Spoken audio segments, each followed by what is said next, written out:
Hello, everyone, and welcome back. Today we are looking at the D-Trex class Warbird from Romulan. Uh, so, looking at the ship here, now this is from Daystrom Institute online here. Uh, Another great resource for finding a lot of ships, finding a lot of stats, and one of the other nice things that they do have, and we're going to get into this here, uh, down below here, they have. Uh, a little bit of a write up about it, and then it's kind of color coded. So anything that's in the yellow here is going to be canon. Anything with the little light green is a backstage source. Anything with a blue is from novelization. And then anything that's just white colored print is going to be speculation from Daystrom themselves. So, we see that same color coding all the way through here. And of course, whenever they do have sources, they list where they're getting that source from. So if there's any debate about it or whatever else, this is where they're getting their information from, which is always wonderful.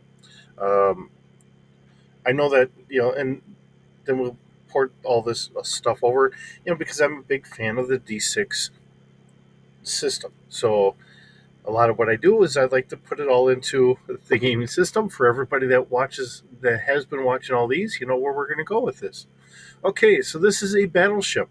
Uh, you know, Federation does not typically do much in the battleship line, although we have seen it occasionally.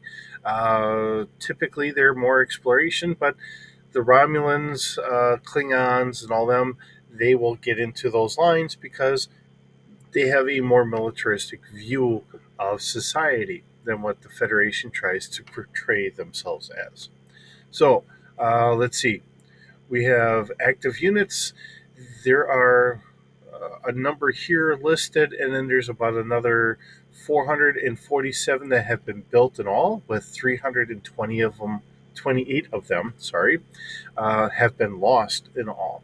So the ones that we have listed here, I'm not going to try and mess up their names, but we do have a number of them that are active, plus the others that are unlisted. So let's see, the approximate date would be somewhere around the 2345s that this was created.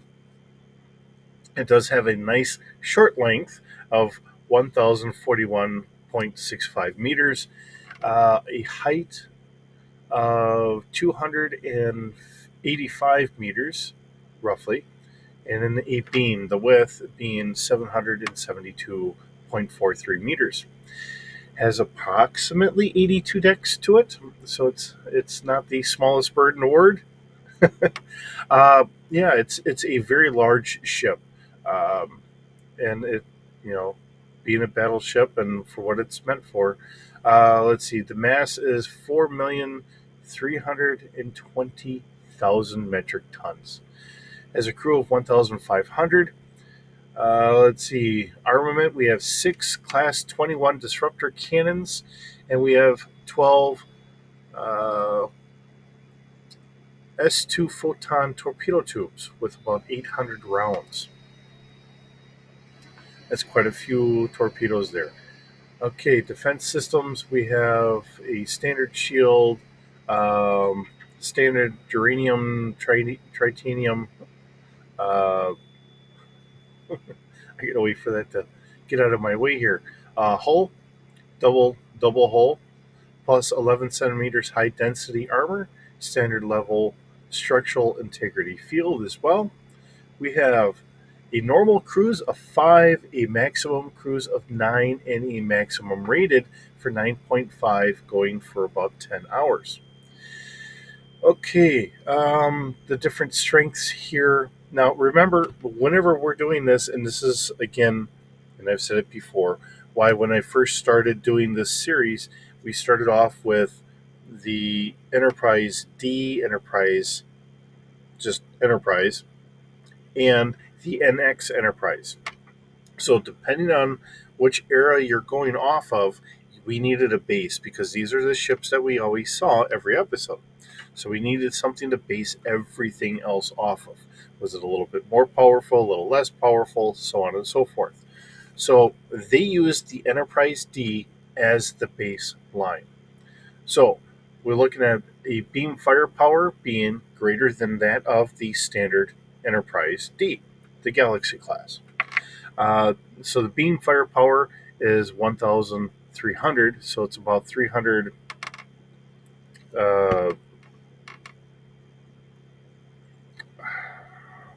points more firepower than what the Enterprise was.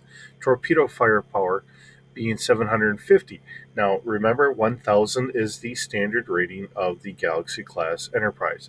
So you see that this is a little less than what the Galaxy class Enterprise was able to do. Weapon range and accuracy was 880, shield strength 850, hull armor 1,200, speed is 955, and combat maneuverability is a 680. So you get the idea. They're saying it's a little higher here, a little less here, so on and so forth. Overall strength index is being a 980. Equivalent to Starfleet grade is 3/4 for diplomatic capacity. Expected hull life is about 60 years. Refit cycle, we're looking at a minor refit every 2 years, a standard refit every 2 years, and a major refit every 10 years. Okay, so let's get into what the write-up of this is. And then we also have, for my Decipher book, I'll quick grab that so we can just kind of do a little brief as well. For much of the operational life of the Romulan Warbird, Starfleet knew absolutely nothing about it. Indeed, it was not until 2364 that any Starfleet personnel even saw a Warbird firsthand. Prior to this, only the haziest of intelligence reports existed concerning any class of Romulan vessel. The encounter between the Romulan Warbird and the USS Enterprise at the Romulan neutral zone. Well,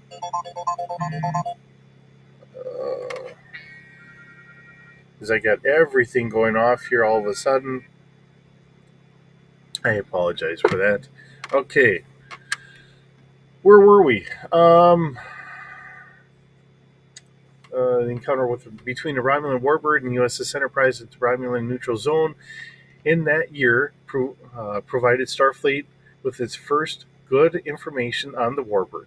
The first impressions were not confronting or not comforting ones. I'm sorry. The Romulan vessel was almost double the length of the Enterprise. Itself then the largest and most powerful vessels in Starfleet. The Warbird's cloaking device was highly effective against the latest Federation sensors, and the greatest size of the vessel indicated that it outgunned Starfleet's finest by a considerable margin. Over the next few years, Starfleet intelligence devoted considerable resources to the new Romulan threat. The defection of Admiral Jarok promised to be famous intelligence coup, but disappointingly, it proved to be a disinformation ploy by the Romulans. The return of former Ensign Deserve, who had previously defected to the Romulan Empire in 2349, generated a good deal of background information on the Romulan military structure and the general capability of their fleet, but provided little specific detail. The Federation's greatest victory in the intelligence war occurred shortly after the defection of Deserve, when Vice Proconsul Maret and two of his aides defected. Maret, who had served on several defense-related councils in the Romulan Senate, was able to provide a great deal of detailed information on the capability of the Warbird, among other things. The appearances of overwhelming size and strength was proved somewhat deceptive. Much of the vessel's interior volume was given over to ground forces and their support equipment. Although the disruptor armament is impressive, The technology behind it is significantly behind that of the Federation phaser banks.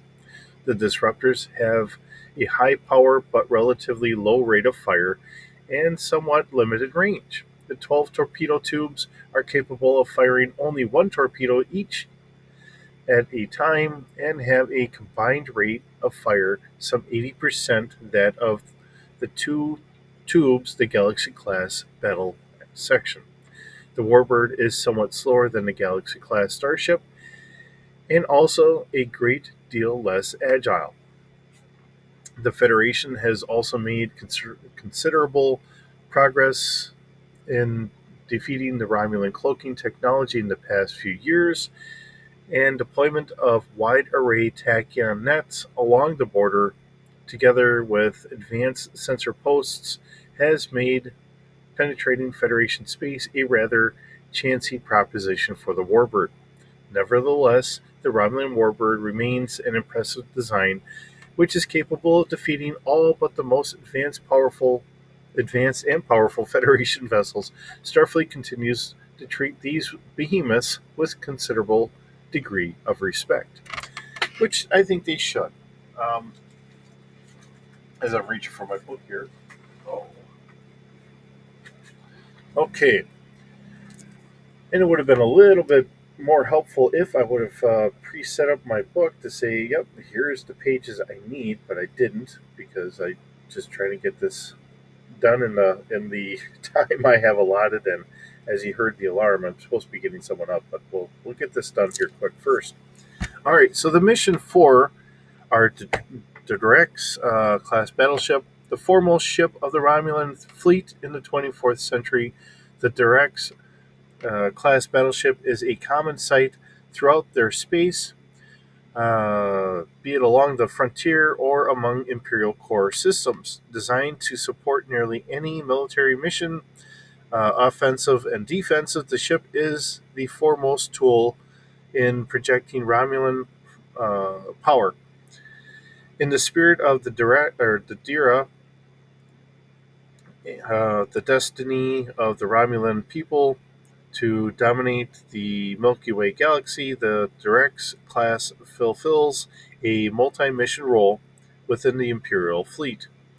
From threat engagement to system patrol, exploration, and colonization, it can operate independently for years, requiring little maintenance, and its vast cargo holds possess enough material, equipment, and supplies to sustain a long voyage patrolling the neutral zone, prowling in the depths of the Federation space, or conquering a planet. So, um, that just gives us a brief overview of the mission that the vessel is for from our Decipher book, and I think it does really explain things fairly well.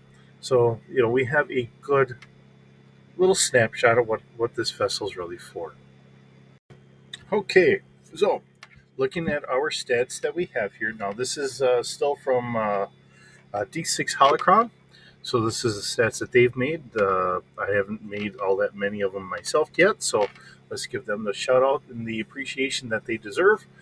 So the Drex, I'm sure I'm pronouncing this wrong, so please everyone just apologize. I apologize because I know I'm going to mess up a lot of these names. Romulan Star Empire Warbird, Heavy Warbird. So it is capital scale. Of course, we've already kind of gone over the mass and the length here. This is a size 10 category ship. We do have an autopilot of 3D plus 2. Let's see, it does state that it has a crew of 1,500. A skeleton of 150 can operate the ship at a plus 10 difficulty. We do have room for 400 passengers, typically troops. Cargo capacity of 100,000 metric tons. Enough consumables for 3 years.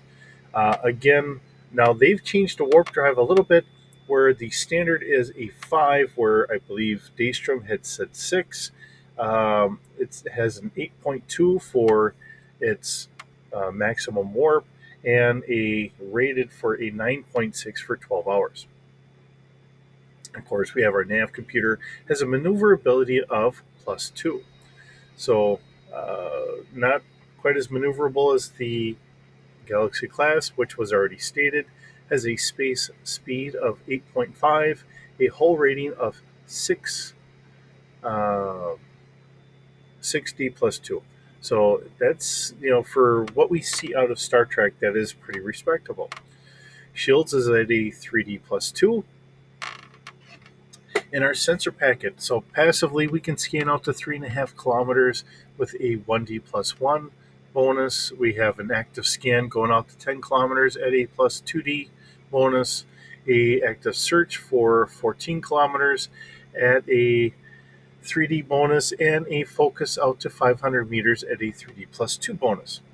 While cloaking, or the cloaking device, while cloaked, adds a plus 4D difficulty to detect the ship. So, this is one of the big takeaways between, I know I'm using more of the Star Wars D6 system to run, whether it's the G.I. Joe or the Star Trek or whatever else, or if I mash them all together, either way.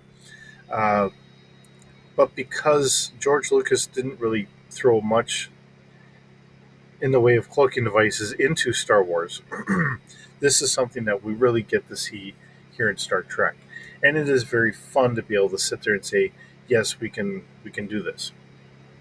As opposed to whenever we do see the occasional rare ship that was written in or whatever until novelization, or even in some of the cartoon series for the Clone Wars and that, where they do have a cloaking device, they're trying to figure out exactly how to do it in game terms. So here we are. Okay, so we have a type Dev disruptor array, which has a 360-degree forward-facing arc. Now, this one should be the one that was underneath the main the main hull, kind of like in between the warp knowledge cells and all that. I think that's what they're talking about. Has a fire control of 1D plus 1, has a rate of fire of 5, and damage of 5D plus 2. So this is where things kind of break away from what we saw with Daystrom. Daystrom said they had, 12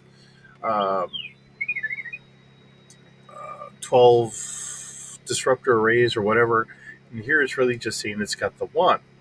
Now, we have 5 type Ugriel disruptor arrays, which has a 2 360-degree dorsal arcs, 3 360-degree ventral arcs. Let's see, fire control of 1D plus 1. Fire rate is 5, and damage is 4D plus 2. Now, we have 2 high-yield torpedo launchers, one forward, one aft. Has a spread of 10, and then depending on what type of torpedoes we have. So we do have 60 class 14 plasma torpedoes at 12D damage.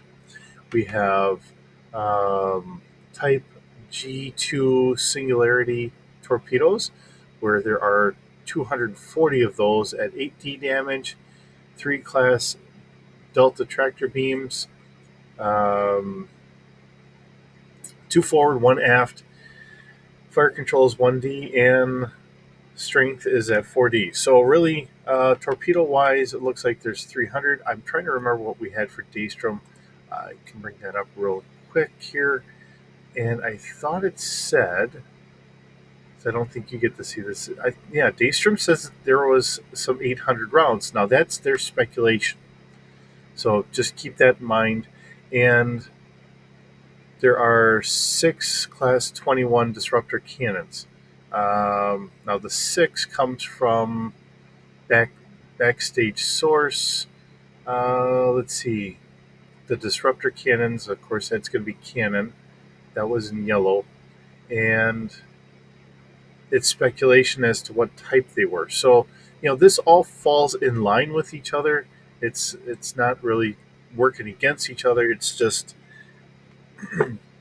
I've said this before, whenever you go from one source to another source, there are going to be discrepancies between the 2 of them or 3 of them or whatever, because Some of this was, I mean, it's based for a TV show, so we throw things out there, or it might be written in on one episode and then it's written a little differently on another one. So where do you take this from? Trying to get this as accurate as you can sometimes gets a little mucky. Okay,